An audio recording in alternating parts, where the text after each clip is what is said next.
मेरे बहुत प्यारे साथियों, बहुत बहुत स्वागत है आप सभी का मेहरा क्लासेस में। आज हम पढ़ेंगे आपकी यूनिट 10 का जो एक हिस्सा है जिसमें वंचित वर्ग जो है, वंचित वर्ग के बारे में पढ़ना है, जिसमें देखना है हमको जनजाति, पिछड़े और जो वंचित वर्ग है इनका कैसे उत्थान होता है। तो बहुत ज़्यादा थ्योरी से संबंधित ये चीज़ें हैं, तो इसको अलग तरीके से देखेंगे। इंपॉर्टेंट चीज़ें मैं आपको बताते जाऊंगा, आप उनको नोट करते जाइएगा। वीडियो को रोक रोक कर आप नोट कर सकते हो, मैं बता दूंगा, वहाँ इंपॉर्टेंट लिख दूंगा, उनको हाईलाइट कर दूंगा। तो जब आप रिवीजन करो तो इन इन चीज़ों का ही केवल रिवीजन कर लीजिएगा। इतना नोट्स बनाते लिखते आपको बहुत समय लगेगा, क्योंकि इसमें कंटेंट ज़्यादा है और ये थोड़ा सा अंडरस्टैंडिंग वाला विषय है। तो हम अगर इसको लिख लिख कर बोर्ड पर पढ़ेंगे, समझेंगे, तो बहुत ज़्यादा समय लेगा और आपका भी समय खराब होगा। तो ये वैसी चीज़ें नहीं है, ये केवल समझने वाली चीज़ें हैं और आप अपनी समझ से उत्तर दे आओगे एग्जाम में, ऐसा मेरी आशा है और मेरा मानना है। तो बिना देरी किए हुए हम समझते हैं कि वंचित वर्ग क्या है और जनजाति, ओबीसी और इसके अलावा भी जो वंचित वर्ग में जो जो लोग आते हैं इनको देखेंगे और समझेंगे। तो देखो, वंचित वर्ग से आशय उन लोगों से होता है। किन लोगों से होता है वंचित वर्ग से आशय? उन लोगों से होता है जो आप मानिए कि समाज की मुख्य धारा से कटे हुए होते हैं। ऐसे लोगों को हम वंचित वर्ग कहते हैं जो मुख्य धारा में शामिल नहीं होते समाज की, जिन्हें जीवन की मूलभूत आवश्यकताओं से वंचित रखा जाता है। यानी कि जो लोग अपने जीवन की मूलभूत आवश्यकताओं की पूर्ति भी नहीं कर पाते, समाज से या मुख्य धारा से कटे हुए होते हैं, उनको हम कहते हैं वंचित वर्ग, है ना। जिनके अधिकारों का शोषण कर जिनके अधिकारों का हनन किया जाता है या शोषण किया जाता है किसी एक वर्ग के द्वारा। हाँ, और ऐसे लोग किसी भी कारण से या इनका शोषण हुआ होता है या दूसरा कोई भी कारण हो सकता है जिसकी वजह से समाज से अलग थलग पड़ जाते हैं, तो इनको हम वंचित वर्ग कहते हैं ना।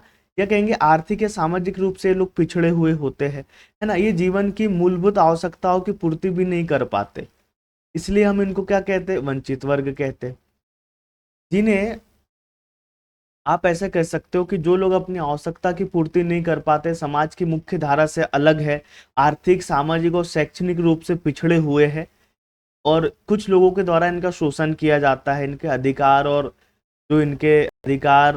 जो इनको मूलभूत संसाधन प्राप्त होने चाहिए उनसे इनको वंचित रखा जाता है। तो हम इनको क्या कह देते हैं? हम कह देते हैं इनको वंचित वर्ग। ठीक है। अगर मध्य प्रदेश में आप बात करें तो जो दलित है हमारे मध्य प्रदेश में और जो निचली जातियां या जो आदिवासी है या इसके अलावा जो ओबीसी लोग हैं, इनको हम किस में शामिल करते हैं? तो इनको वंचित वर्ग में शामिल करते हैं, क्योंकि ऐसा माना जाता है कि ऊंची जाति के जो लोग रहे हमारे मध्य प्रदेश में, इन्होंने कहीं ना कहीं का शोषण किया। अंबेडकर भी हमारे मध्य प्रदेश से थे। आप जानते हैं किस तरीके से उनका शोषण हुआ और किस तरीके से उनको मुख्य धारा से अलग रखा गया था। तो वही परंपरा चली आ रही है। तो ऐसे लोग जो किन्हीं भी कारण से मुख्य धारा में नहीं आ पाए हैं या बहुत सारे कारणों से जिनका शोषण हुआ है, उनको हम किस में शामिल कर देते हैं? वंचित वर्ग में। तो देखो, वंचित वर्ग में मुख्यतः कौन कौन आते हैं, तो आप देखोगे जो अनुसूचित जाति है, अनुसूचित जनजाति, इसके अलावा जो विमुक्त और घूमने वाली जनजाति, इसके अलावा जो भूमि पर रहने वाले परिवार है ना, निशक्त जन है, महिलाएं है, पिछड़े वर्ग है, इसके अलावा जो लैंगिक रूप से थर्ड जेंडर ऐसे लोग हैं, इनको भी हम वंचित वर्ग में शामिल करते हैं। तो यहाँ आप अच्छे से समझ गए कि वंचित वर्ग का अर्थ क्या होता है ना। क्या वंचित वर्ग का अर्थ होता है और कौन कौन इसमें शामिल होते हैं, यहाँ तक क्लियर हो गया। अब चलो, इसमें जो जो लोग शामिल होते हैं उनको भी एक बार समझ लेते हैं। जो पिछड़ा वर्ग क्या होता है? वंचित वर्ग समझ गए, इसमें सारे लोग आ जाते हैं, पर इसमें कुछ शब्द आए जैसे पिछड़ा वर्ग, ये क्या होता है? सुभेद्य समूह क्या होता है? कुछ और ऐसी शब्दावली है जो वंचित वर्ग से संबंधित है, इसको भी आप समझ लो, है ना, कि वो आखिर क्या शब्दावली है। तो देखो, पिछड़ा वर्ग क्या होता है? पिछड़ा वर्ग से आशय पिछड़ा वर्ग से आशय उन वर्गों से होता है। ठीक है। पिछड़ा वर्ग क्या होता है ये समझ लो यहाँ पर।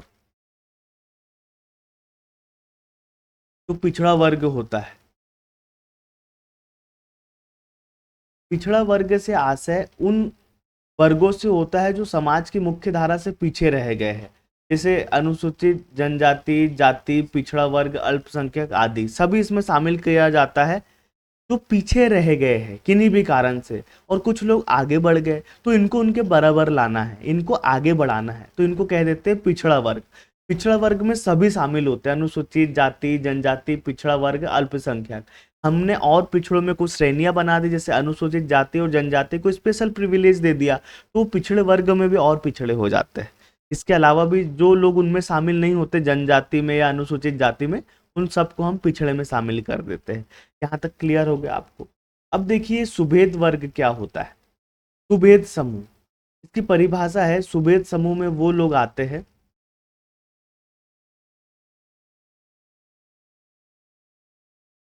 जो सामान्य जनसंख्या की तुलना में गरीब। सुभेद कौन होते हैं?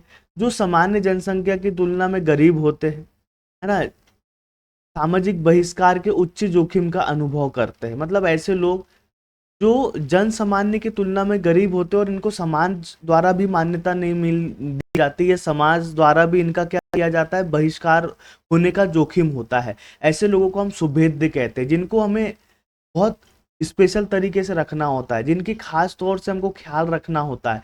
इनको कहते हैं कि सुबोध्य है या थोड़े से कमजोर है या ऐसी रेखा पे जिनको समाज आसानी से स्वीकार नहीं करता, इनको हम सुभेद्य कहते हैं। ठीक है, तो देखो अल्पसंख्यक इसमें आते, प्रवासी लोग आते, जो निशक्त जन होते हैं, जो वृद्ध जन होते हैं, जिनको स्पेशल सहारे की जरूरत होती है।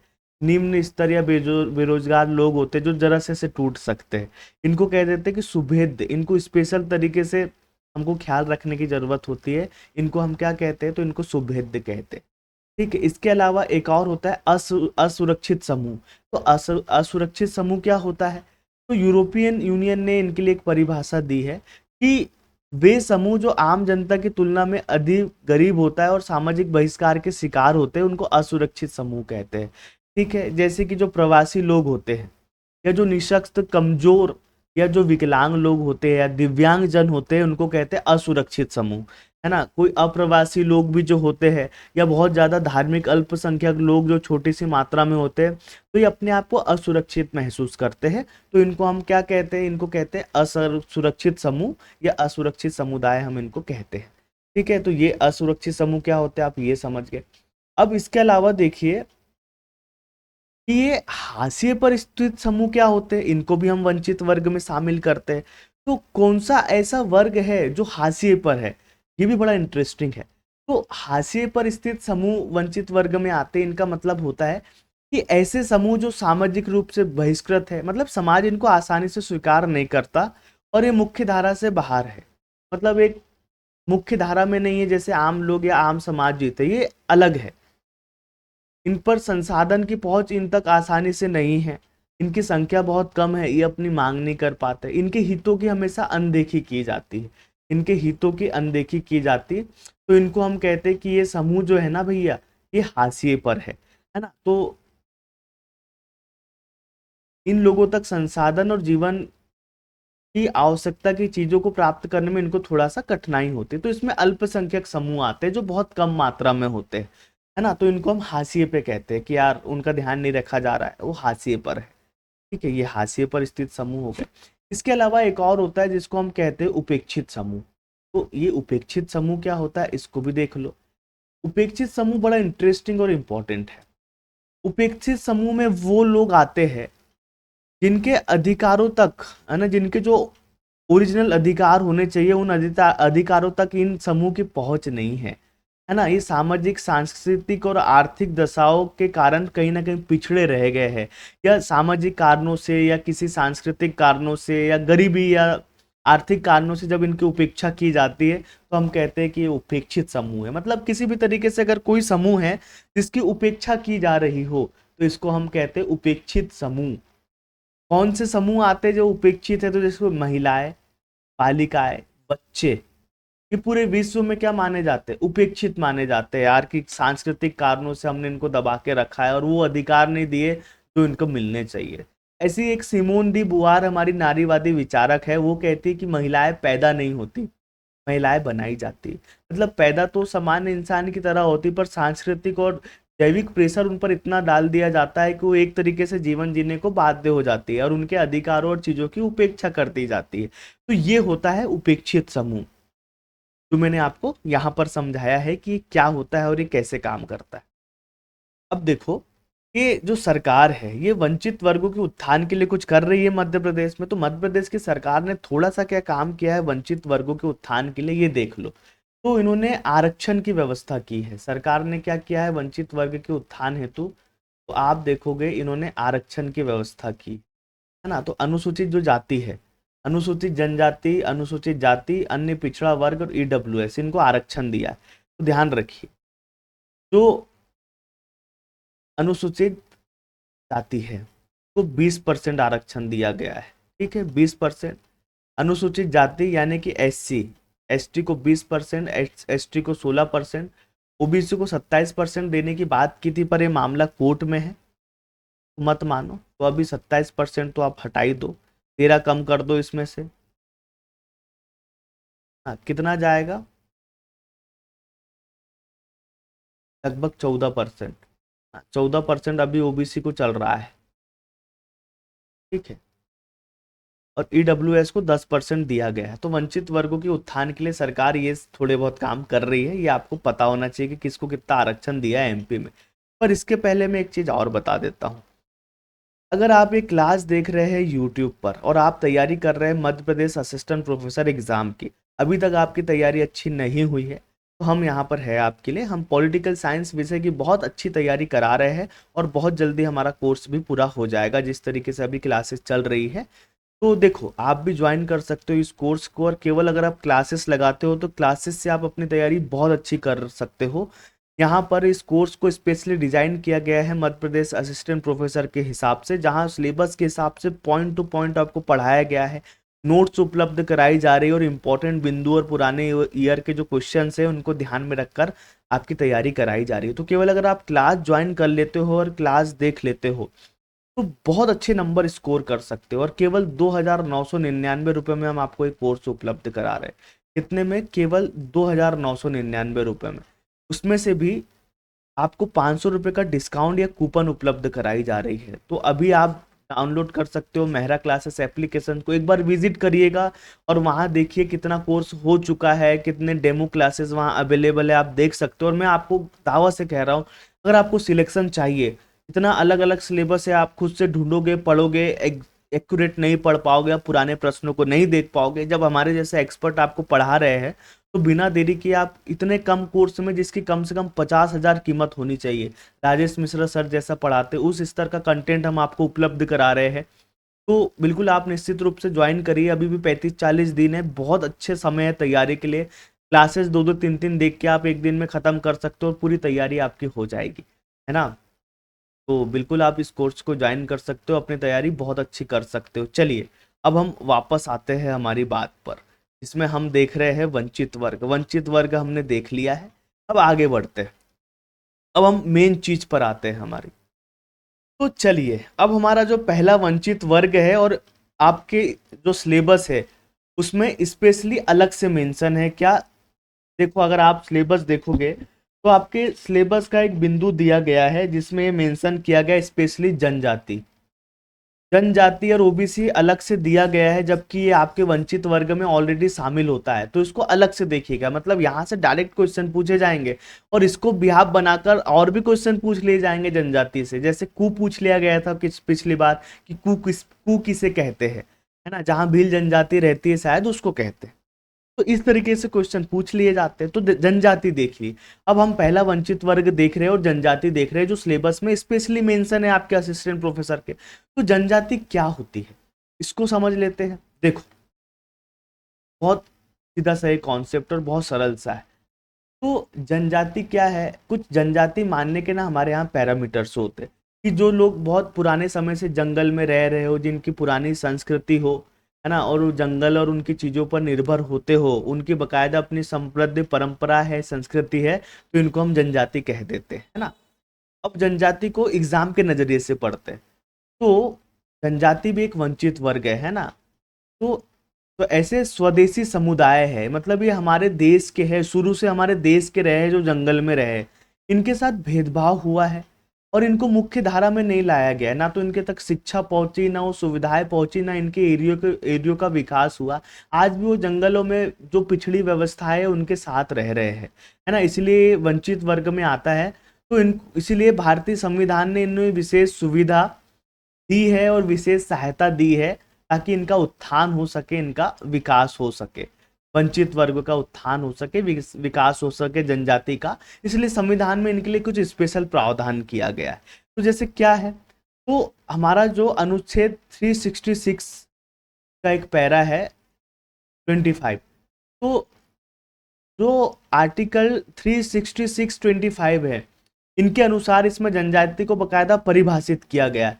तो इन्होंने क्या कहा, अनुसूचित जनजातियों का अर्थ ऐसी जनजाति या समुदाय के अंदर कुछ हिस्सा या समूह से है जिन्हें संविधान के उद्देश्य के लिए आर्टिकल 342 के तहत अनुसूचित माना जाता है।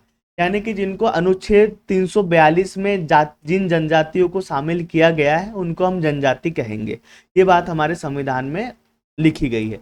तो आर्टिकल 342 इसमें जो जाति मेंशन होगी उनको हम अनुसूचित जनजाति के अंतर्गत रखेंगे, यानी कि शेड्यूल ट्राइब्स के अंतर्गत रखेंगे। क्लियर हो गया आपको यहाँ तक? चलो, मध्य प्रदेश में अगर बात करें तो मध्य प्रदेश में अनुसूचित जनजातियों को विशेष पिछड़ी जातियों में रखा गया है। 3 जातियों को, जो अनुसूचित जाति मध्य प्रदेश में है, इसमें से 3 अनुसूचित ऐसी जनजाति है जिनको विशेष रूप से पिछड़ी जनजाति में रखा गया है। इनके नाम आपको पता होना चाहिए कि कौन सी जनजाति है जो बहुत ज्यादा पिछड़ी है, तो इनको स्पेशल जनजाति में रखा गया। तो ये है बैगा, भारिया और सहरिया। ये 3 जनजाति मध्य प्रदेश की जो बहुत ज्यादा पिछड़ी जनजाति है, तो इनको स्पेशली पिछड़ी हुई जनजाति में रखा गया है। जनजातियों के प्रमुख मुद्दे क्या है या किन चीजों की इनको समस्या है, जब हम देखते हैं जनजातियों के प्रमुख मुद्दे, तो देखो, शिक्षा की कमी है। ये जंगल में शुरू से निवास करते हैं, तो इन पर कहीं ना कहीं शिक्षा का अभाव है। ना तो शिक्षण संस्थान पहुंचे, ना शिक्षा इन तक पहुंच पाई है। स्वास्थ्य सुविधा का अभाव है, उचित रूप से स्वास्थ्य सुविधा इनको जंगल पे नहीं मिल पाती है। आज भी जड़ी बूटी और उन सब चीजों पर निर्भर है। आर्थिक पिछड़ापन इनकी बड़ी समस्या है। सामाजिक भेदभाव इनके साथ किया गया कि मुख्य धारा में आ ही नहीं पाए, है ना। समाज ने हमने उनको कभी अपने जैसा जोड़ने की कोशिश नहीं की। इनके पास आवाज की समस्या रही है। भाषा और संस्कृति का संरक्षण करने की समस्या रही। कितनी आदिवासी ऐसी भाषा थी जो लुप्त हो गई, ना तो सही तरीके से हमने इनके पास जो जंगल का ज्ञान था, जड़ी बूटियों का ज्ञान था, और इनकी जो संस्कृति थी, साहित्य थी, उनका ना ढंग से संरक्षण किया। वो एक तरीके से बहुत सारी विलुप्त होते चली गई, इनकी भाषा विलुप्त होते चली गई। ये इनकी समस्या है। इनके अलावा जो जनजाति की और समस्या है उसमें देखो, जो सरकारी योजना और जो लाभ थे वो सही तरीके से सरकारी योजना और लाभ इन तक नहीं पहुंच पाते। क्यों? जागरूकता की कमी है, इनके पास कागज की कमी है और शिक्षा की कमी। इसलिए एक इनके लिए सबसे बड़ा मुद्दा है भूमि अधिकारों का मुद्दा, जो मैं आपको बताया था जब मैंने नक्सली पढ़ाया था पिछले क्लास में, उसमें भी कि जब भूमि ग्रहण किया गया तो इनको भूमि ही नहीं दी गई। चूंकि ये जंगल में रहते थे, अपने हिसाब से खेती करते थे, सरकार और जमींदारों ने सब भूमि पर आक्रमण कर लिया। जब बांटने की बारी आई तो इनको बांटा ही नहीं गया। जंगल में क्या किया जाता है, कुछ भी जब खनिज निकलता है, चाहे कोयला हो या लोहा हो, तो इन लोगों को विस्थापित कर दिया जाता है। कहा जाता है कि इन लोगों को लाभ दिया जाएगा, पर एक्चुअल में इनको उनसे कोई लाभ नहीं होता। इनके घर मकानों को जलाकर इनको जबरदस्ती वहां से हटा दिया जाता है, क्योंकि ये जंगल में रहने के आदी होते हैं और सब चीज जंगल के हिसाब से करते हैं। इनको दुनियादारी का ज्ञान नहीं होता, तो इनका विस्थापन ही नहीं हो पाता। बाहर ये लोग उस तरीके से सरवाइव नहीं कर पाते। ये एक बहुत बड़ा मुद्दा है हमारे आदिवासियों को लेकर। इसके अलावा आवागमन की कमी इनके पास हमेशा से रहती है जंगल में, और अन्य समस्याएं भी इनकी है। अगर आप अन्य समस्या देखो तो प्राकृतिक साधनों पर इनका नियंत्रण समाप्त कर दिया। जंगल पर इनका शुरू से अधिकार था, सरकार ने वो ले लिया, है ना। इन समूह में मदिरा पान की एक समस्या है, तो इससे भी आए दिन समस्या, लड़ाई झगड़े में उलझे रहते हैं। इनका राजनीतिक प्रतिनिधित्व सही तरीके से हो नहीं पाता, क्योंकि अभी हो रहा है, हमने आरक्षण दिया है, फिर भी कमी है राजनीतिक जागरूकता की। इसके अलावा जल की कमी है, मानव तस्करी और ये सब चीजें होती है। वन संसाधनों पर इनकी निर्भरता है, तो जलवायु परिवर्तन होने से उसमें भी परिवर्तन हो रहा है। तो कहीं ना कहीं गरीबी, बेरोजगारी, है ना, इनकी और समस्या देखो तो जैसे गरीबी, बेरोजगारी और शिक्षा, ये भी सबसे बड़ी समस्या है जिनको हमें उपलब्ध कराने की जरूरत है। इनको ये सब दिलाने के लिए हमें विशेष सुविधा देनी पड़ेगी, ताकि ये मुख्य धारा में आ सके, शहरों में आ सके और बहुत प्यार से और अच्छे तरीके से अपना विकास कर सके। इसलिए हमको इन्हें मुख्य धारा में लाने की जरूरत है, और मुख्य धारा में लाने के लिए इन्हें विशेष सुविधा और आरक्षण देने की जरूरत है ना। इसलिए सरकार हर स्तर पर बहुत सारे प्रयास कर रही है कि कैसे हम आदिवासियों को, शेड्यूल जो ट्राइब्स है, इनको मुख्य धारा में ला सके। और इतनी सारी जो मैं आपको समस्या बताया हूँ, कैसे इन समस्याओं का हम समाधान कर सके, ये मुख्य विषय है ना, जिसके लिए कहीं ना कहीं हमें ध्यान देने की जरूरत है, तभी हम इनकी समस्याओं का समाधान कर पाएंगे। अब देख लेते हैं हम कि मध्य प्रदेश में अनुसूचित जनजातियों की क्या स्थिति है भैया, एसटी की क्या क्या माहौल या क्या भौकाल है हमारे मध्य प्रदेश में, थोड़ा सा ये भी समझ लेते हैं। क्योंकि आपको पता है मध्य प्रदेश में सबसे ज्यादा जनजाति पाई जाती है भैया, और भील जनजाति हो, गोंड जनजाति हो, दुनिया भर की जनजाति, और बड़ा प्यारा हमारा मध्य प्रदेश है। मुझे तो बड़ा पसंद है, भले लोग बुराई करे, विकास नहीं, अरे विकास को क्या करोगे भाई आप, कितना आधुनिक बन जाओगे, जल जंगल जमीन में जो प्यार है, इनके साथ साथ अगर विकास करे तो कुछ और बात है। चलो कोई बात नहीं। देखो, मध्य प्रदेश में जो अनुसूचित जनजाति है, इनकी क्या स्थिति है। तो मध्य प्रदेश में ध्यान रखिएगा ये फैक्ट, भारत की सबसे ज्यादा जनजाति जनसंख्या निवास करती है। भारत में पाई जितनी जनसंख्या पाई जाती है जनजाति की, उनका 14.64% हमारे मध्य प्रदेश में पाई जाती है। ठीक है। और मध्य प्रदेश की कुल जनसंख्या का देखें तो 21.09% जनजाति हमारे यहाँ पाई जाती है मध्य प्रदेश में। बड़े गौरव की बात है। कुल याद रखिएगा, ये फैक्ट पूछा जाता है एग्जाम में, इसलिए यहाँ पर है 89 जनजाति विकास खंड है हमारे मध्य प्रदेश में। ये फैक्ट बहुत इंपॉर्टेंट है, यहाँ लिख देता हूँ। कितने जनजाति विकास खंड है, तो 89 यानी कि 90। ठीक है, 89 लगभग हमारे यहाँ पर जनजाति विकास खंड है। ठीक है। और 15 जिलों में विशेष पिछड़ी जनजाति पाई जाती है, जिनको कहते हैं बैगा, भारिया और सहारिया के लिए, है ना, सहरिया के लिए 11 अभिकरण संचालित है, मतलब इनको पिछड़ेपन को दूर करने के। और 2011 की जनगणना की अगर बात करें तो मध्य प्रदेश में 43 जनजातियां है ना, इसके पहले 46 थी। नहीं तो जब 2011 की जनगणना हुई तो कुल कितने प्रकार की जनजातियां हमारे यहाँ पाई जाती है मध्य प्रदेश में, तो आप कहेंगे कुल लगभग जो जनजाति है, तो हमारे यहाँ पर 43 जनजातियां हैं। 43 टाइप्स की जनजातियां अभी वर्तमान में है। 2003 से पहले 46 जनजातियां थी, पर उनको हटा दिया गया। ठीक है, 3 जनजातियों को इसमें से विलोपित कर दिया गया है। तो अभी 43 जनजातियां हमारे पास है मध्य प्रदेश में। तो जनजाति की ये स्थिति है हमारे मध्य प्रदेश में। ये यहाँ तक क्लियर हो गया। अब देखो, जो विशेष रूप से कमजोर जनजाति समूह है, जिसमें हमने 3 जातियों को शामिल किया है, वो क्या सीन है उसका, थोड़ा सा ऐसा समझ लो, है ना। देखो, विशेष रूप से जो कमजोर जनजाति है, अब देखो ये जो विशेष रूप से कमजोर जनजाति है क्या होती है ना, तो इनका निर्धारण कौन करता है कि कौन सी कमजोर या विशेष रूप से ज्यादा हमको अटेंशन देना है वो जनजाति को, तो ये भारत सरकार के द्वारा किया जाता है। आदिम जनजाति समूह का वर्गीकरण कौन करता है, तो ये कहेंगे भारत सरकार के द्वारा किया जाता है। और भारत सरकार बहुत सारे पैमाने पर ये निर्णय लेती है कि कौन सी जनजाति को हमको पीवीटीजी में रखना है, यानी कि विशेष रूप से कमजोर जनजाति को में रखना है। जैसे एमपी में कौन सी जनजाति को रखा है, एक बार मुझे बताइए। वो है बैगा, है ना, दूसरी है भारिया, ये आपको पता होना चाहिए। और तीसरी जनजाति कौन सी है, एक होगी बैगा, एक होगी भारिया और तीसरी होगी सहरिया। ये 3 जनजाति को हमारे यहाँ से विशेष रूप से कमजोर जनजाति में रखा है। तो सरकार फिर इनको दूर करने के लिए बहुत सारे प्रयास करती है। याद रखिए, ये डेबर आयोग बना था 1960-61 में। इसने एक रिपोर्ट दी थी जिसके आधार पर विशेष रूप से कमजोर जनजातियों का वर्ग बनाया गया था ना, किसकी, डेबर आयोग, इसकी रिपोर्ट पर यह बनाया गया था। ठीक है। तो 2011 की जब जनगणना हुई तो जो 17 राज्य और टोटल हमारे यूटी है, तो हमारे भारत में 705 कुल जनजातियां पाई जाती है। उसमें से 75 जो विशेष रूप से पिछड़ी जनजाति कितनी है, 75 है जो विशेष रूप से पिछड़ी है ना। विशेष रूप से पिछड़ी जनजाति की संख्या 75 है, जिसमें से एमपी में 3 जनजाति है। ये बात यहां तक आपको क्लियर होगी। ठीक है, विशेष रूप से पिछड़ी जनजातियां कितनी होगी मध्य प्रदेश में, ये आपने देख लिया। हाँ, 3 जनजाति है विशेष रूप से पिछड़ी, 3 जनजाति है, 3 जनजातियां हो गई। क्लियर हो गया यहाँ तक। अब देखो, भारत में आज तक जो जनजाति समूह से संबंधित, जनजातियों से संबंधित जो महत्वपूर्ण कमेटीज बनी हैं, वो कौन सी है। एग्जाम में एक क्वेश्चन पूछा जाता है कि निम्न में से कौन सी समिति है जो जनजाति के सुधार या जनजाति से संबंधित है, तो आपको पता होना चाहिए। तो देखो, आज तक जो जनजाति में सुधार से संबंधित समिति है, तो सबसे पहली जो समिति बनी थी ये थी एल्विन समिति, 1959 में बनी थी। कौन सी समिति? एल्विन समिति, ये आपको पता होनी चाहिए। ये पहली बनी थी एल्विन समिति, ये पहली समिति थी, है ना, 1959 में बनी थी। दूसरी यूएन डेबर आयोग, ये डेबर आयोग इंपॉर्टेंट था, इसने विशेष रूप से पिछड़ी जनजातियों के बारे में बात की। इसके अलावा तीसरी जो समिति है लोकुर समिति है ना, लोकुर समिति। और ये सबसे इंपॉर्टेंट समिति जिसने पेशा एक्ट की बात की थी, ये दिलीप सिंह भूरिया समिति, है ना, दिलीप सिंह भूरिया इनका नाम था।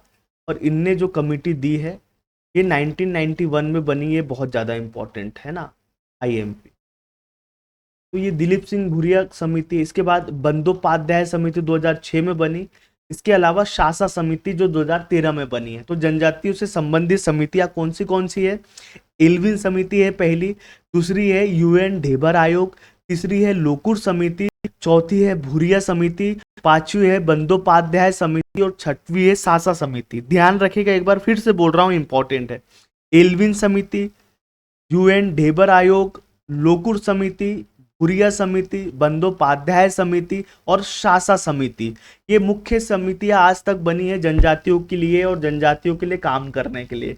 ये बात आप यहाँ तक मेरी ध्यान रखेंगे, आपको रखना ही पड़ेगा। ध्यान क्या रखेंगे, मतलब इतना काम तो करेंगे ना आप, कम से कम इस बात को ध्यान रखेंगे जो मैं आपको बता रहा हूँ। अब देखो, एक और इम्पोर्टेंट चीज़ है, ये समझिए। अब देखते हैं कि जनजातियों के कल्याण हेतु हमारे संविधान में क्या क्या उपबंध किए गए हैं, क्या क्या उपाय किए गए, कैसे इनको स्पेशल बनाया गया है, क्या क्या सुविधाएं देकर। तो देखो, जनजातियों के कल्याण हेतु उपबंध, है ना, क्या क्या प्रयास किए गए हैं।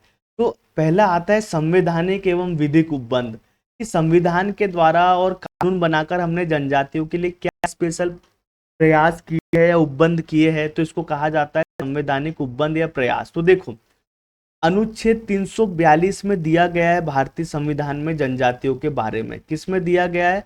अनुच्छेद 342, ये ध्यान रखेंगे आप बहुत ध्यान से। अनुच्छेद 342 में दिया गया है कि जो अनुसूचित जातियां या जनजातियां क्या होगी, तो इसकी जो वर्णन मिलता है कौन कौन होगा, ये मिलता है 342 में। और इनकी परिभाषा दी है, वो दी है आर्टिकल 366 में। अनुसूचित जनजाति की परिभाषा किस में दी है? तो आप कहेंगे आर्टिकल 366 ब्रैकेट में 25, इसमें दी है परिभाषा कि क्या जनजाति होगी और कौन सी जनजाति नहीं होगी। इसकी परिभाषा आपको मिलती है, अनुसूचित जाति की परिभाषा आर्टिकल 366 में। ठीक है, यहाँ तक क्लियर हो गया। और इनके लिए जो विशेष सुविधा दी है, तो देखो, अनुच्छेद 15 शामिल है जिसमें अन्य पिछड़े वर्ग की बात की गई है, इसके लिए विशेष प्रावधान है। तो अनुसूचित के लिए स्पेशली नहीं है, पर 15(4) में मिल जाता है। 16 में ये इंपॉर्टेंट है, 16(4), है ना, ये बहुत इंपॉर्टेंट है, ये आप ध्यान रखेंगे। अनुच्छेद 16(4) में क्या किया गया है? तो जो सार्वजनिक सेवाएं है ना, सार्वजनिक सेवाओं में इनके लिए कुछ आरक्षण दिए जाने की व्यवस्था है। तो ये किस में मिलता है? अनुच्छेद 16(4), इसमें आरक्षण की बात कही गई है। और अनुच्छेद 17 में जो अस्पृश्यता होता है, जो छुआछूत होती है, उसके भेदभाव की बात करी है, जो कहीं ना कहीं थोड़ा सा जुड़ता है जनजाति से, ज्यादा नहीं। ठीक है, इसके अलावा तो है जो मेन, आप देखोगे अनुच्छेद 46 भी थोड़ा सा बात करता है, ये सभी की बात करता है, सभी पिछड़े वर्ग की, है ना, कि इनके लिए शैक्षणिक व आर्थिक हितों की रक्षा करे। अनुच्छेद 335 इनके सेवाओं और पदों पर अनुसूचित जनजाति के दावे की बात करता है, ये कहीं ना कहीं आरक्षण से संबंधित है, तो ये इंपॉर्टेंट है। अनुच्छेद 335 इनके लिए आरक्षण की बात करता है, तो ये भी इंपॉर्टेंट है। ठीक है, इसके अलावा जो इम्पोर्टेंट उपबंध है जो आपको ध्यान रखने हैं, है ना, वो मैं आपको बता देता हूं। तो वो है आपका अनुच्छेद 330, ये बहुत इंपॉर्टेंट है, ये आप ध्यान रखेंगे। अनुच्छेद 330 ये बहुत इंपॉर्टेंट है। क्या बात कही गई है अनुच्छेद 330 में? तो भैया इसमें कहा गया है अनुच्छेद 330 में कि लोकसभा में, जो लोकसभा है उसमें आरक्षण दिया जाएगा अनुसूचित जनजाति को। इसके बाद में अनुच्छेद 332 बहुत इंपॉर्टेंट है, मैं कह रहा हूँ एग्जाम में डायरेक्ट पूछा जा सकता, ये वेरी वेरी इंपॉर्टेंट है दोनों चीजें, है ना, ये यहाँ लिख दे रहा हूं मैं। क्यों इंपॉर्टेंट है? तो लोकसभा में आरक्षण की बात किस में कही गई? अनुच्छेद 330, और अनुच्छेद 332 में विधानसभा में इनको रिजर्वेशन दिया गया है। ये क्वेश्चन आपसे डायरेक्ट पूछा जाएगा, है ना, मध्य प्रदेश के निवासी हो तो, इसलिए अनुच्छेद 332 बहुत इंपॉर्टेंट है ना। इसके अलावा ये वाला जो फैक्ट है आर्टिकल 334, है ना, आर्टिकल 334 भी आपके लिए बहुत इंपॉर्टेंट है, क्योंकि आर्टिकल 334 इन कहाँ आरक्षण देने की बात करता है? पंचायत में, है ना। इसको डी भी कहा जाता है। 3 ये हो जाएगा 343D, है ना, ये पंचायत में आरक्षण देने की बात करता है, तो ये आर्टिकल इंपॉर्टेंट है, ये आपको पता होना चाहिए। ये भी इंपॉर्टेंट होना चाहिए, जो इंपॉर्टेंट है वो पता है होना चाहिए कि नगर पालिका में इनको आरक्षण दिया गया है। ये 243 का है, और मेरे ख्याल से इसको टी कहा जाता है। एक बार मैं कंफर्म करके आपको बता देता हूँ कि नगर निगम में इनको जो आरक्षण दिया गया है वो कौन से आर्टिकल में दिया गया है। तो ये टी जो है ये भी बहुत इंपॉर्टेंट है, इसको आप याद रखेंगे, है ना। तो 243, 343 नहीं है भाई, ये है 243D में पंचायतों में आरक्षण दिया गया है अनुसूचित जाति को, और महिला और इनको भी देने की बात की है। इसके अलावा नगर पालिका में 243T में नगर पालिका में आरक्षण दिया गया है, ये ध्यान रखेंगे आप, बहुत बहुत बहुत इंपॉर्टेंट बात है। डायरेक्ट पंचायत राज्य से संबंधित है, इसलिए क्वेश्चन पूछा जाए तो मुझे कोई डाउट नहीं होगा या कोई अचरज नहीं होगा कि इसी बार ये क्वेश्चन पूछ लिया जाए। तो ये बात आपको पता होनी चाहिए, ठीक है। इसके अलावा कुछ चुटमुट है। 244 ये अमटुम, यानी कि असम, मेघालय, मिजोरम और त्रिपुरा के जो क्षेत्र है उनको आरक्षण देने की बात करता है, या उसके लिए विशेष प्रावधान करता है ना। ऐसे 275 छठी अनुसूची के अंतर्गत आता है। ये एससी और एसटी को सहायता या अनुदान देने की बात करता है, अनुच्छेद 275। ये यहाँ तक क्लियर हो गया आपको। इसके अलावा एक और चीज जो बहुत इंपॉर्टेंट है, अब वो देखो, आर्टिकल 338, ये भी बहुत इंपॉर्टेंट। आप कहेंगे भैया क्यों इंपॉर्टेंट? तो इसमें आर्टिकल 338 का, इसमें जनजाति आयोग है, राष्ट्रीय जनजाति आयोग।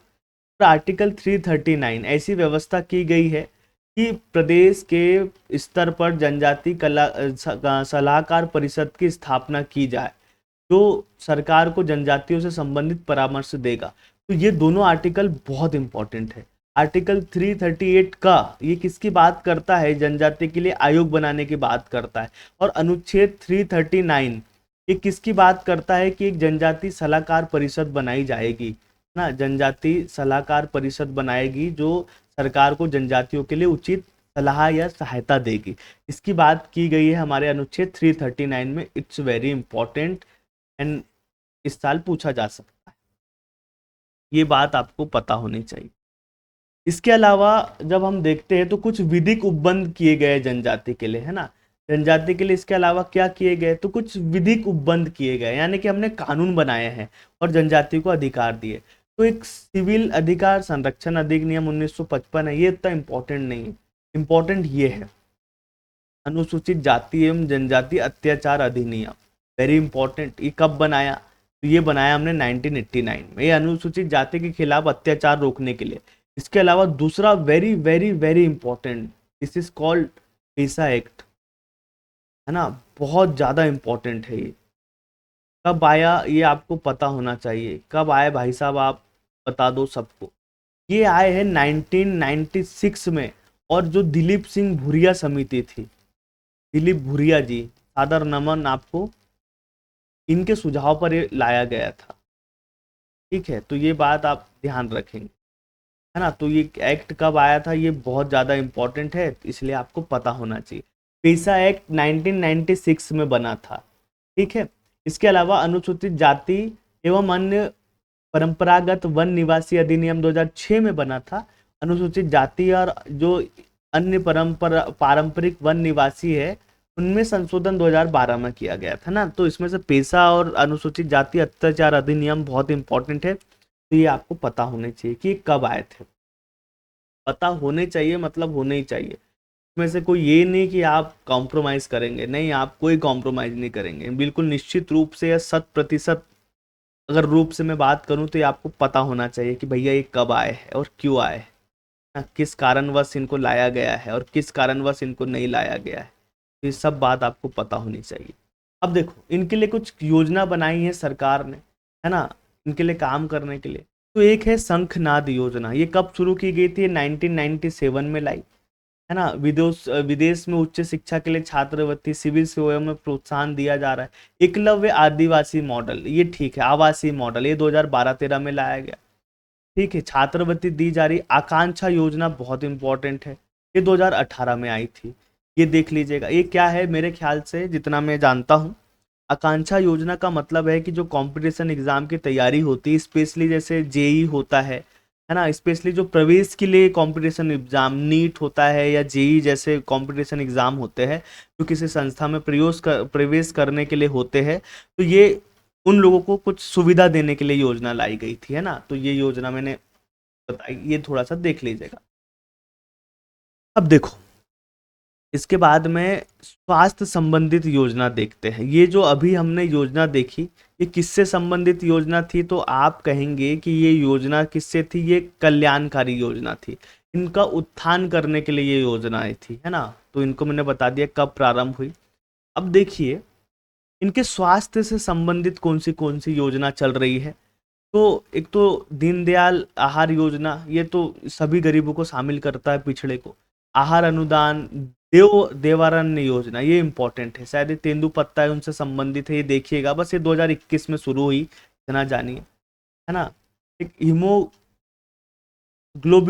निदान कार्यक्रम है, 2022 से शुरू हुआ है ना। ये क्या है, जब आप एमपी में भी जनजाति पढ़ेंगे तो वहां आप इनको विस्तार से देखिएगा। यहाँ मैं राजनीतिक रूप से बात कर रहा हूँ, ये अंतर को समझिएगा। मैं आपको एमपी नहीं पढ़ा रहा हूँ, मैं राजनीतिक तरीके से ये वंचित क्यों है और सरकार क्या कर रही है वो बताने की कोशिश कर रहा हूँ, ठीक है। तो ये कब शुरू हुई, एग्जाम में इनके सन पूछे जाते हैं, ठीक है। इसके अलावा कौशल और रोजगार की योजना, तो टाटिया भील रोजगार योजना, ये 2013, ये पहले से चल रही थी, टाटिया भील रोजगार योजना। इसके बाद में वापस से इनने अभी बनाई 2022 में टाटिया मामा आर्थिक कल्याण योजना, ठीक है। इसके बाद भगवान बिरसा मुंडा स्वरोजगार योजना, ये भी 2022 में लाई।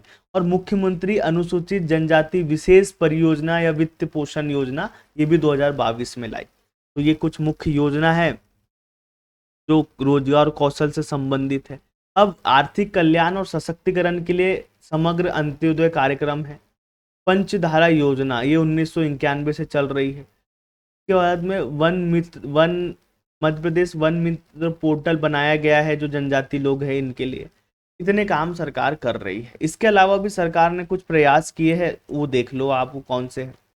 अब देखो, कुछ नीतिगत उपबंध ऐसे देखिए जो सरकार ने किए हैं जनजातियों के लिए। इसमें मैं आपको कुछ इंपॉर्टेंट बताऊंगा।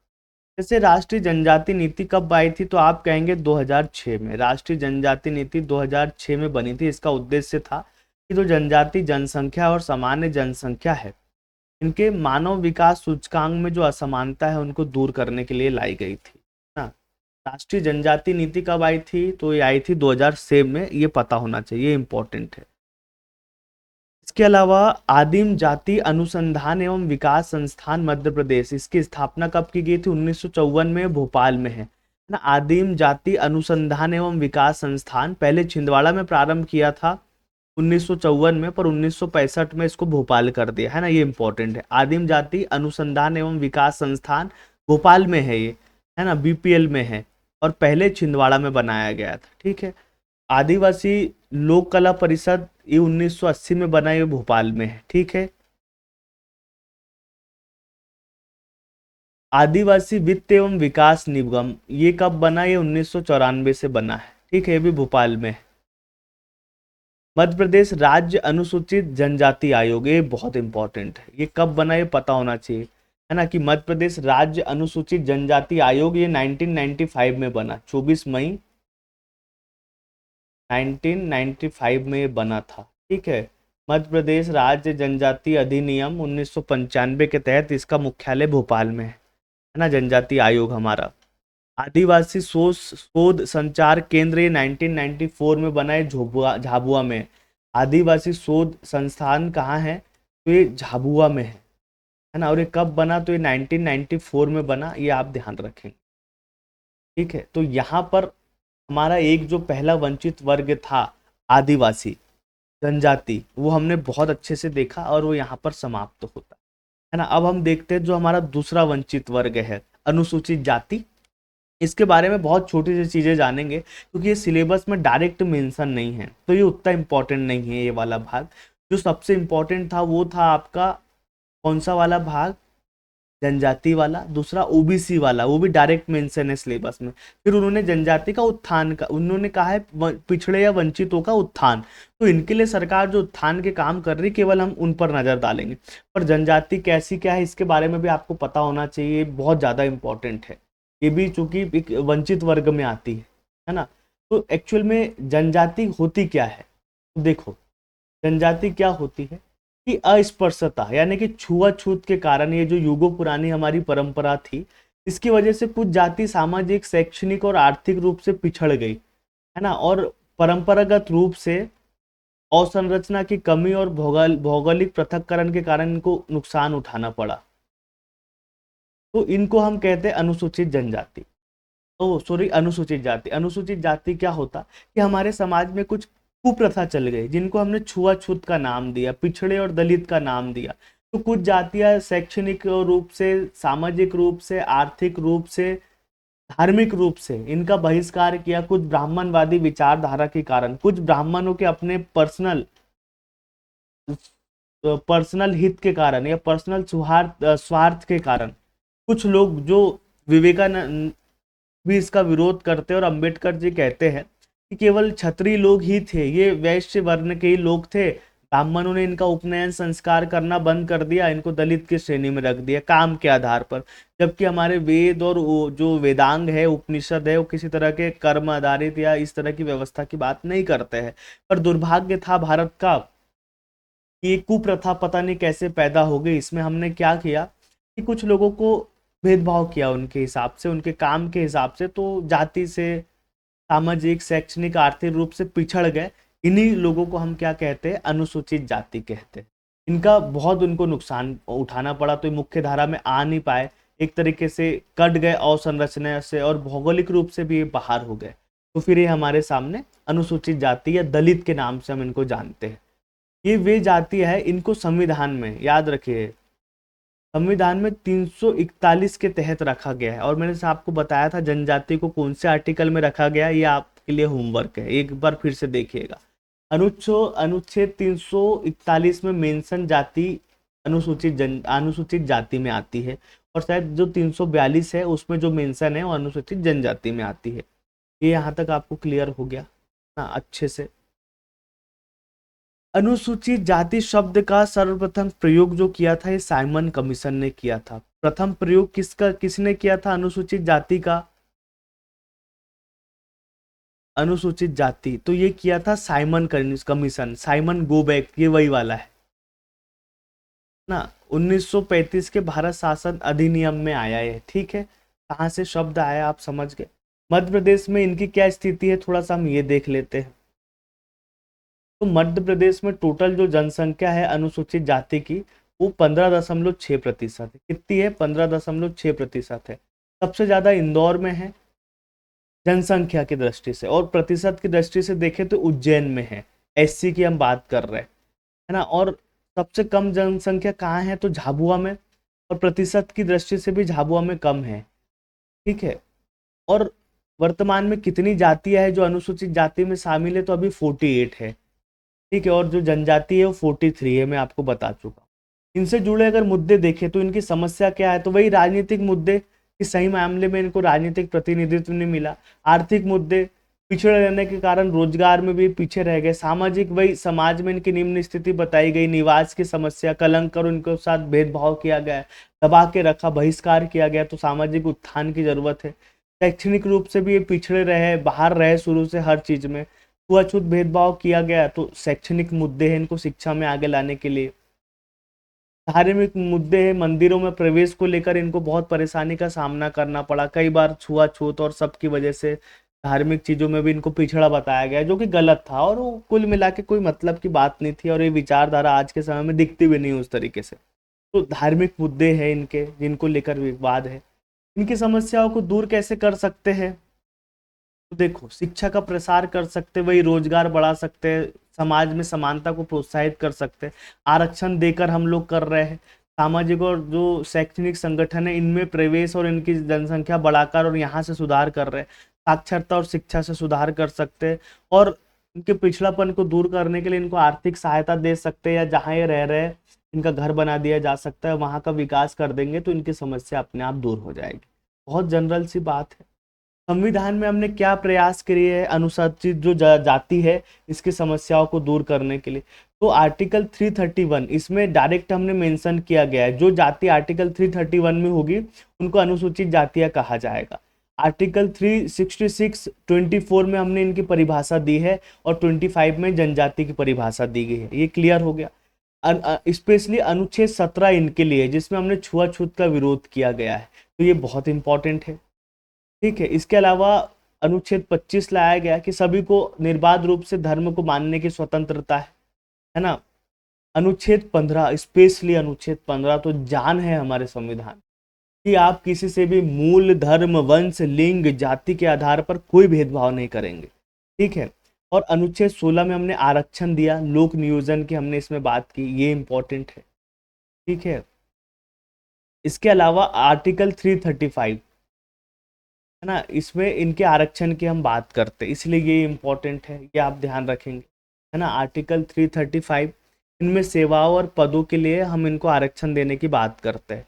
आर्टिकल 330 ये बहुत इंपॉर्टेंट है, इसमें लोकसभा में हमने इनको आरक्षण दिया है, और आर्टिकल 332 इसमें विधानसभाओं में हमने इनको आरक्षण दिया है एक साथ में, अनुसूचित जाति और जनजाति दोनों के लिए, है ना। तो आर्टिकल 330 और 332 ये दोनों कॉमन आर्टिकल है अनुसूचित जाति और जनजाति के लिए, ये आप ध्यान रखेंगे।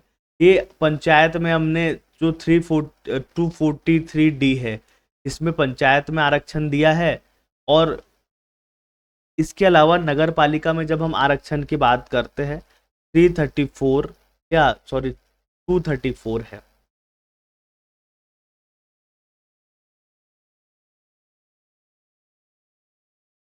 234 234 शायद ये टी है, यहाँ एन लिखा है, रुको मैं आपको ये अच्छे से कंफर्म करता हूँ। नगर निगम में जो अनुसूचित जाति है उसको आरक्षण 234 ये गलत है, टी में दिया गया है, ये ध्यान रखेंगे आप, है ना। और आर्टिकल 338 किसकी बात करता है कि जो अनुसूचित जाति आयोग है उसकी ये बात करता है। इसके अलावा कुछ विधिक प्रयास हम कर रहे हैं इनकी समानता के लिए, तो इनके लिए बना है सिविल अधिकार संरक्षण अधिनियम 1955 में, अनुसूचित जाति जनजाति अत्याचार अधिनियम 1989 में आया था, इनमें संशोधन किया गया 2018 में, तो ये इंपॉर्टेंट है। ठीक है। हाथ से मैला ढोने वाले के लिए हमने एक प्रतिषेध एवं पुनर्वास अधिनियम लाया 2013 में। कुछ योजनाएं इनके लिए है, मुख्यमंत्री कौशल उन्नयन योजना 2012-13 में लाई, अनुसूचित जाति के जो बेरोजगार युवक है उनको रोजगार दिया जा रहा है इसमें। ठीक है, इसके लिए योजना है। कन्या साक्षरता प्रोत्साहन, या अनुसूचित जाति की कन्याओं को ज्यादा से ज्यादा स्कूलों में प्रवेश देने के लिए। युवा स्वराज स्वरोजगार योजना है मुख्यमंत्री की, तो ये इन जो एससी के लोग हैं इनके लिए बहुत सारी सहायता, मार्जिन, सब्सिडी आदि देने की बात करता है। इसके अलावा मुख्यमंत्री आर्थिक कल्याण योजना, तो जो अनुसूचित जाति के गरीबी रेखा के नीचे के हितग्राही है इनको कम लागत पर इसमें उपकरण उपलब्ध कराया जाता है, पूंजी उपलब्ध कराई जाती है ना, ये योजनाएं हैं। इसके अलावा अनुसूचित जाति वित्त विकास निगम बनाया गया है, अनुसूचित जाति आयोग बनाया गया है 29 जून, ये इंपॉर्टेंट है, 1995 में, तो ये आप ध्यान रखें। ये था आपका अनुसूचित जाति। अब हम आते, ये बहुत इंपॉर्टेंट है, डायरेक्ट मेंशन है आपके सिलेबस में, तो ओबीसी को देखते हैं, इससे क्वेश्चन पूछे जाने की संभावना ज्यादा है। तो ओबीसी क्या होता है?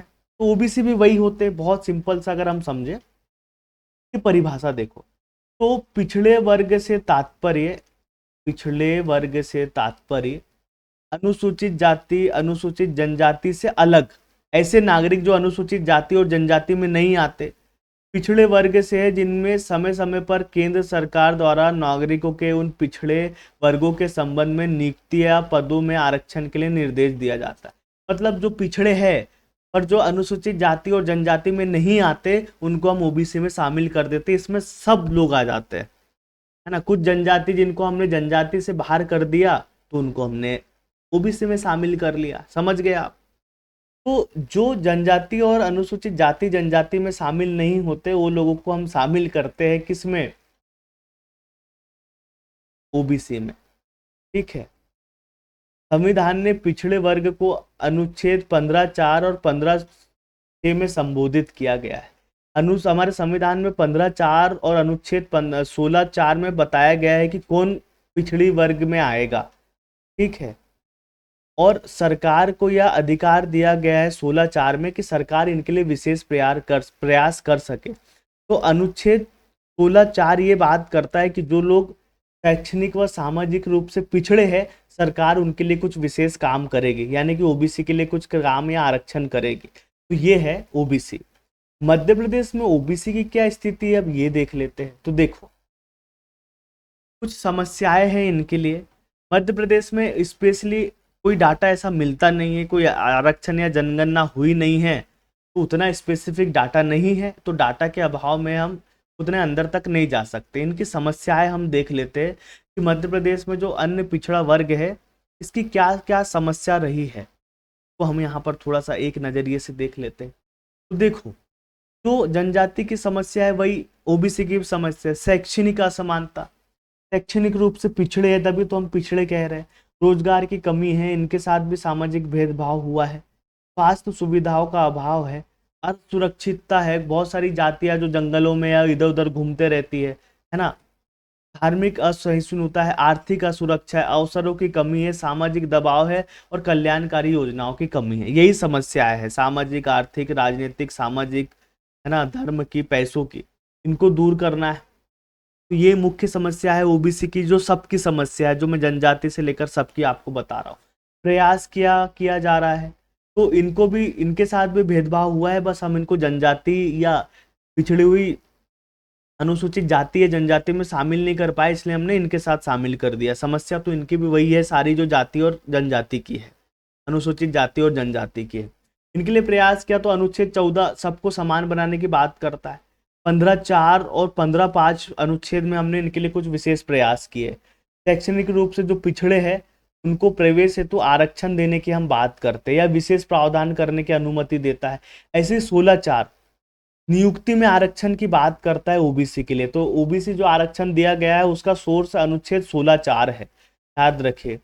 आर्टिकल 46 तो सबके लिए बात करता है, राज्य के नीति निर्देशक तत्व जो भी पिछड़े हैं, ये सबके उत्थान के लिए बात करता है, शिक्षा और अर्थ संबंधित हितों की। यहाँ ये इंपॉर्टेंट है, आर्टिकल 338B, इसमें पिछड़ा वर्ग को संवैधानिक दर्जा दिया गया है 102 संविधान संशोधन से। ये बहुत इंपॉर्टेंट है और ये बात आप नोट करेंगे। आर्टिकल 338B, इसमें राष्ट्रीय पिछड़ा वर्ग आयोग को संवैधानिक दर्जा दिया गया है। कब दिया गया? तो 102 संविधान संशोधन के द्वारा, ये 2018 में हुआ था। ओबीसी आयोग को संवैधानिक आयोग का दर्जा दिया गया है ना, ये एक इंपॉर्टेंट चीज आप ध्यान रखेंगे। इसके अलावा अनुच्छेद 340 है ना, इसके लिए एक पिछड़ा वर्ग आयोग की बात करता है। अनुच्छेद 340 मतलब कि पिछड़े वर्ग की स्थितियों की जांच के लिए एक आयोग बनाने का प्रावधान किया गया है अनुच्छेद 340 में। यहाँ तक क्लियर हो गया। कुछ विशेष योजना गरीबों के लिए, तो स्वर्णिम महिला योजना है, सभी पिछड़ी महिलाओं के लिए है, जो उनको आत्मनिर्भर बनाने की भावना से बनाई गई है। शिल्प संपदा योजना, ये क्या करता है, प्रशिक्षण एवं ऋण के द्वारा वित्तीय सहायता प्रदान करता है जिससे परंपरागत कला में जो लोग लगे हैं वो स्वरोजगार प्राप्त कर सके। इसके लिए 5 लाख रुपए ऋण दिया जाता है 6% ब्याज से वार्षिक, है ना, और 6 से 10 लाख रुपए दिया, 5 से 10 लाख रुपए दिया जाता है 8% के ब्याज से। 5 लाख अगर लेते हो तो 6% ब्याज लगेगा, 5 से 10 लाख लेने पर 8% ब्याज लगेगा। शिल्प संपदा योजना, है ना, कुछ रोजगार आप शुरू कर सको इसलिए इसमें सहायता दी जाती है। डॉक्टर अंबेडकर शिक्षा ऋण ब्याज योजना, ये शिक्षा के लिए दी जाती है ओबीसी लोगों को विदेश में शिक्षा प्राप्त करने के लिए। अन्य पिछड़ा वर्ग है तो छात्रवृत्ति बहुत सारी है जो इनको सक्षम बनाने के लिए दी जाती है। ऐसी एक सक्षम योजना है, इसका मूल रूप से ओबीसी के लिए है, ऋण उपलब्ध कराने के लिए, है ना। इसके अलावा बेसिक जो छात्रवृत्ति की योजनाएं हैं ये सब यही योजनाएं हैं। ठीक है, मध्य प्रदेश में देखो तो मध्य प्रदेश राज्य पिछड़ा वर्ग आयोग बनाया गया, ये 1993 में बनाया गया, ये इंपॉर्टेंट है। ठीक है, राज्य पिछड़ा वर्ग आयोग, राष्ट्रीय आयोग कब बना था, तो देखो ये बना था 14 अगस्त 1993 में, और एमपी में पहला बन गया था। एमपी में 13 मार्च को ही बन गया था, तो हमारा एमपी इस मायने में तेज था, इन्होंने पहले ही पिछड़ा वर्ग आयोग बना दिया था। ठीक है, यहाँ तक क्लियर हो गया आपको। तो ओबीसी क्या है, क्या इनके समस्या है, ये भी हमने थोड़ा सा देख लिया। अब देखो एक और वंचित वर्ग में एक और हमारा बहुत बड़ा एक समुदाय आता है, उसको भी यहाँ देख लेते हैं। तो देखो ये है वंचित वर्ग हमारा अगला, इसको कहा जाता है एलजीबीटी क्यू। एलजीबीटी क्यू एक संक्षिप्त शब्द है जिसमें पूरे के पूरे वंचित वर्ग आ जाते हैं जो इस तरह सेक्सुअल आधार पर पाए जाते हैं या जेंडर के आधार पर पाए जाते हैं। तो एलजीबीटी क्यू प्लस भी एक चीज होती है। देखो क्या है ये, इसको भी आज समझ लेते हैं ना, वंचित वर्ग में ए भी आ जाता है। देखो परिचय देखो, LGBTQIA+ है ना, ये संक्षिप्त शब्द है, इसमें क्या क्या शामिल हो जाते हैं। तो देखो जो समलैंगिक होते हैं, जो लेस्बियन ये महिलाएं होती है, और गे शायद पुरुषों को कहा जाता है, तो ये एलजी में दो आ गए। बायसेक्सुअल यानी कि उभयलिंगी होते हैं। तो इसके बाद में टी का मतलब होता है ट्रांसजेंडर, फिर इसके बाद में क्यू का मतलब होता है क्यूर, इसके बाद में इंटरसेक्स एक होता है जिसको हम आई से डिनोट कर रहे हैं, और ए होता है अलैंगिक, एसेक्सुअल। तो LGBTQ+ में इतने सारे समुदाय होते हैं जो वंचित वर्ग है, पिछड़े हुए हैं, इनको शामिल कर लिया जाता है।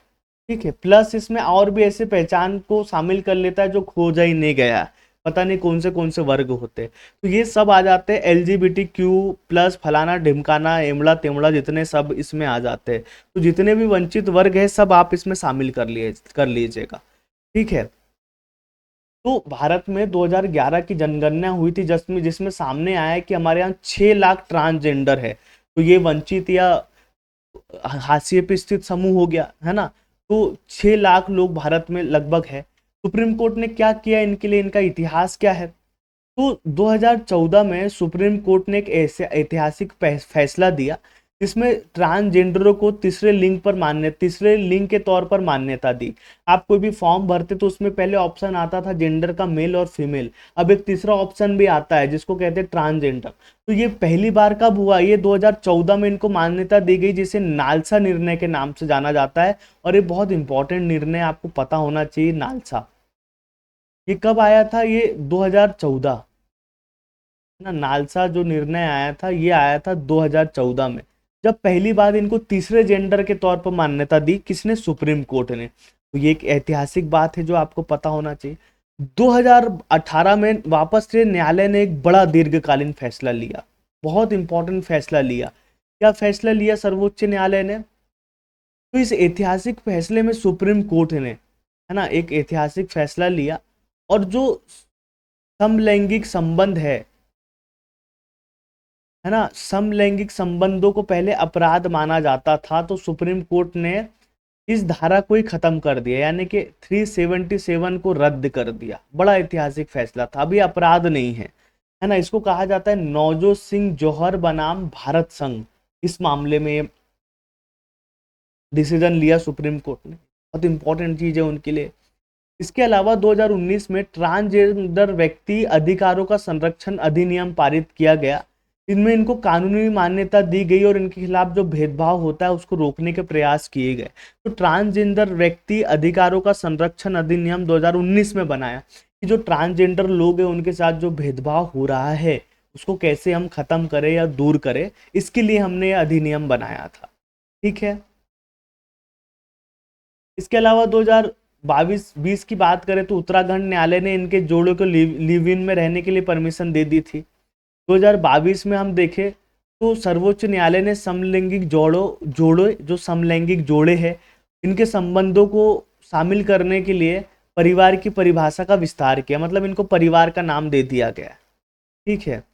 इसके अलावा 2023 में सर्वोच्च न्यायालय की 5 न्यायाधीश की एक संविधान पीठ ने समलैंगिक विवाह को वैध बनाने की जो याचिका दी थी उसको खारिज कर दिया। मतलब इनको उस तरीके की परमिशन अभी दी नहीं है न्यायालय ने शादी करने की और वो करने की, पर चलो इनके लिए कुछ प्रयास किए जा रहे हैं, है ना। ये इसलिए न्यायालय में 2023 में याचिका गई थी, जैसे आम लोगों के विवाह होते हैं उनको मान्यता दी जाती है तो वैसे ही इनको मान्यता दी जाने की बात थी। फिर सवाल आता कि जो बच्चे होते उसकी परवरिश कौन करता, कौन माता पिता होगा, बहुत सारे मुद्दे थे, इसलिए इस याचिका को खारिज कर दिया।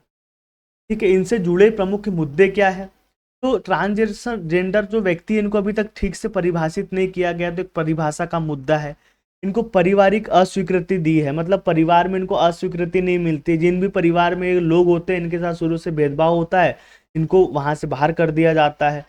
सामाजिक कलंक इनको माना जाता है, तो कहीं ना कहीं इनकी चेतना में गहरे जड़ जमा चुका है, जो कहीं ना कहीं इनको बहुत अलग नजरिए से देखा जाता है। कानूनी मान्यता भी नहीं है इनके लिए, उस तरीके से कानून बने नहीं है, इनको विशेष सुविधा नहीं दी गई है।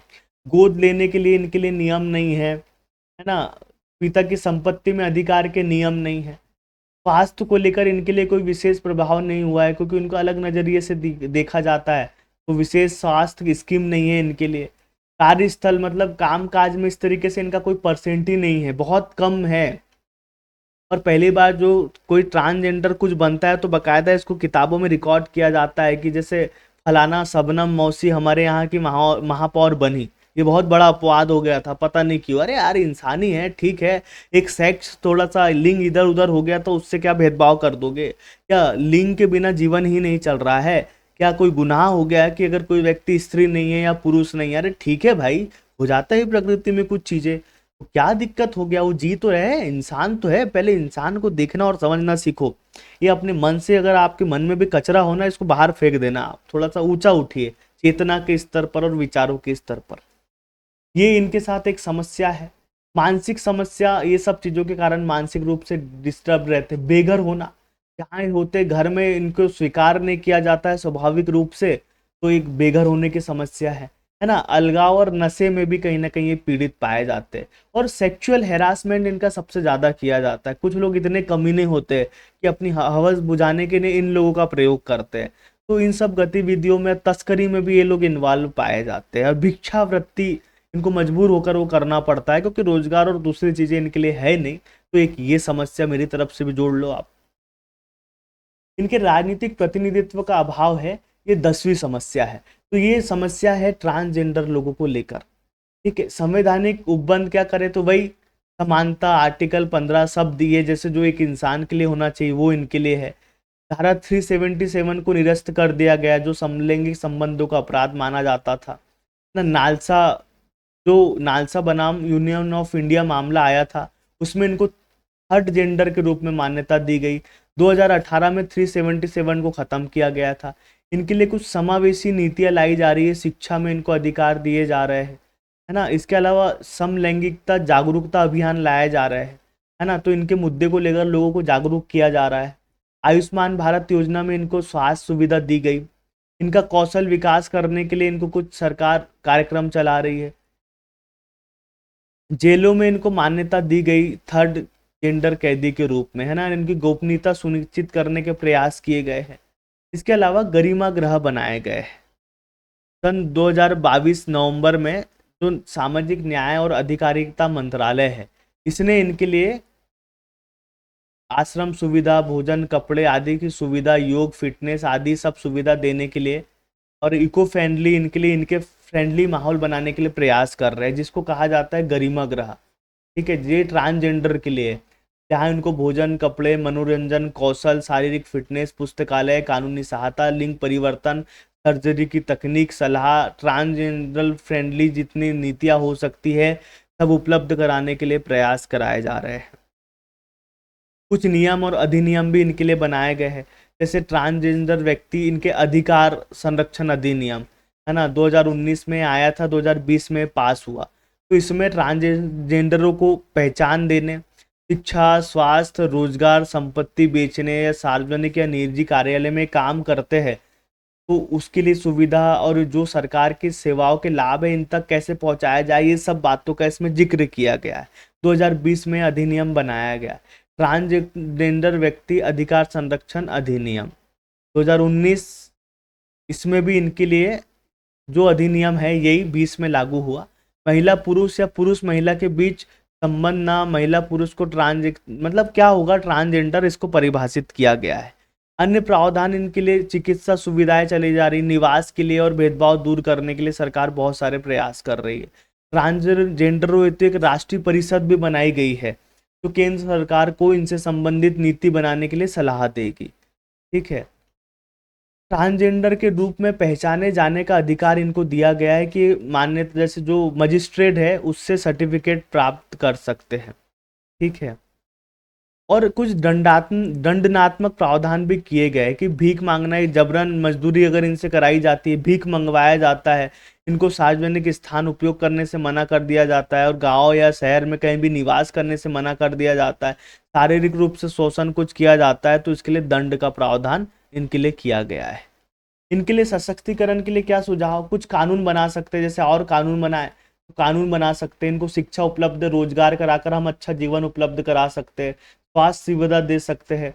इनके लिए सामाजिक और आर्थिक कुछ उपाय कर सकते हैं कि सामाजिक भेदभाव खत्म हो, लोगों के बारे में इनको जागरूक कर सकते हैं कि ये भी हमारी तरह सामान्य इंसान है, कोई विशेष गोला से नहीं आए हैं आमिर खान की तरह पीके में जैसे वो भाई साहब आते हैं झुंझुना लेकर, ये लोग वैसे नहीं है, हमारे ही बीच में पैदा हुए हैं तो हमारे ही जैसे है और कुछ अलग नहीं है कि खा जाएंगे या डस देंगे, पता नहीं इतना भेदभाव क्यों है इन लोगों से। ठीक है, सामुदायिक और मानसिक समर्थन देने की जरूरत है हमको, है ना, मानसिक रूप से लोग डिस्टर्ब रहते हैं तो कैसे मानसिक रूप से ठीक कर सकते हैं, इसके लिए हम प्रयास कर सकते हैं। बेहतर पालन पोषण करने के लिए हम इनको सुविधा दे सकते हैं। ठीक है, हमारी विविधता है ये, तो जैसे खुले रूप में इनके बारे में बात की जाए, एक धरोहर माना जाए समाज की, इनको स्पेशल ट्रीट किया जाए, है ना, कि ठीक है भगवान ने विशेष वरदान दिया है, विशेष रूप से व्यवहार इनके साथ किया जाए और जेलों में भी अगर कैदी के रूप में जाते हैं तो इनकी गोपनीयता रखी जाए और समान रूप से इनको ट्रीट किया जाए। तो ये कुछ चीज़ें हम कर सकते हैं हमारे ट्रांसजेंडर जो लोग हैं उनके लिए, है ना, इतने उपाय किए जा सकते हैं और ये हमने यहाँ बड़े विस्तार से देख लिए। तो अब बिना देरी किए हुए मैं आपसे कहना चाहूँगा कि अगर आप YouTube पर ये वीडियो देख रहे हैं तो आप कमेंट जरूर करिएगा आपको ये क्लास कैसी लगी है, जो कंटेंट आपको यहाँ उपलब्ध कराया गया है, जिस तरीके से समझाया गया है, एग्जाम के नज़रिए से जो चीज़ें इंपॉर्टेंट है वो बताई गई है, तो आपको कैसी ये क्लास लगी कमेंट करके मुझे ज़रूर बताइएगा। अगर आप तैयारी कर रहे हैं असिस्टेंट प्रोफेसर की तो आप बैच ज्वाइन करके अपनी तैयारी बहुत अच्छे से कर लीजिएगा। बिल्कुल एक एक सिलेबस के बिंदु को लेकर यहाँ हम आपको पढ़ा रहे हैं, है ना। तो चलिए अब मुझे आप इजाज़त दीजिएगा। अगर आपको क्लास पसंद आती है तो कमेंट जरूर करिएगा ताकि हमको पता चले कि आप पढ़ रहे हैं या नहीं पढ़ रहे। कमेंट छोटा सा एक दक्षिणा होगा आपका गुरु दक्षिणा के रूप में, तो कमेंट जरूर करिएगा आपको ये लेक्चर कैसा लगा। मैं मिलूंगा आपसे अगली क्लास में, जब तक के लिए आप मुझे इजाज़त दीजिएगा। नमस्कार, जय हिंद, वंदे मातरम।